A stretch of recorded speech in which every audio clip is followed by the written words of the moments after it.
کەوتنی بلۆکی شیعی لە ناوچەکەدا. کەوتنی حەلەب سەرەتایە و دواتر جەنگەکە دەگاتە نێوماڵی شیعەکانی عێراقی.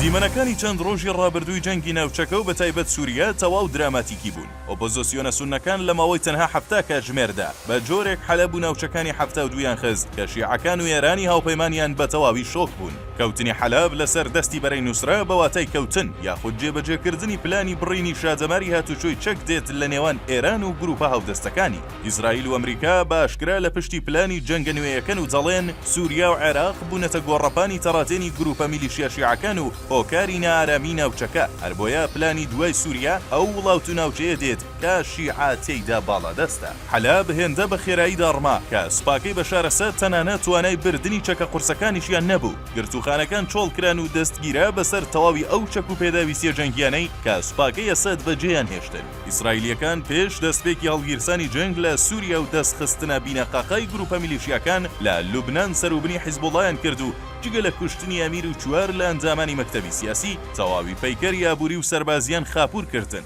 دواتری شاگربەستی بە زۆریان پێ ڕاگەیاندن تا نەتوانن بگەنە فریای هاوپەیمانە سووریەکانیان.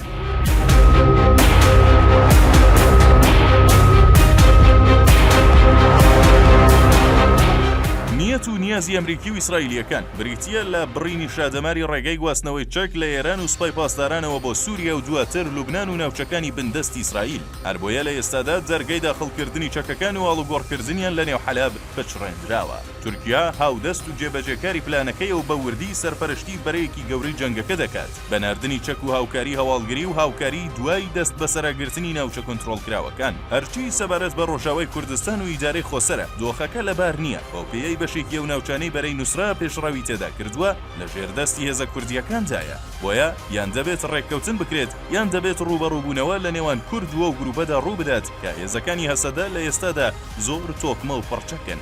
جەنگەکە هەرتەنها بە سووریا ناوەستێت بەڵکو تەواوی لوبنان و سووریا و یەمەن و بەشێکی عێراق و غەزا پێکەوە گرێدراوی یەک ڕێککەوتن و ناوچە دوای ناوچە و وڵات دوای وڵات پلانەکە دەیگرێتەوە. شیعەکان و ئێرانی باوکیان بە تەواوی ترسیان لێ نیشتووە پێیان وایە ڕاکێشان و پێخزاندنیان بۆ نێو جەنگەکە کۆتاییەکەی خێر نابێت و دوور نییە کۆتایی بە بلۆکی شیعی لە ناوچەکە هەیەت. ئەوەی جێگای سەرنجا بێدەنگی ڕووسەکانە کە پێشتر بە هاوپەیمانی سەرەکی ئەسەد و ئێران و گروپەکان دادەنران و بە کۆڵەکە و ڕاگری نەکەوتنی حەلەب و ئیدلێب دوای 4 ساڵ گەمارۆ دادەنران.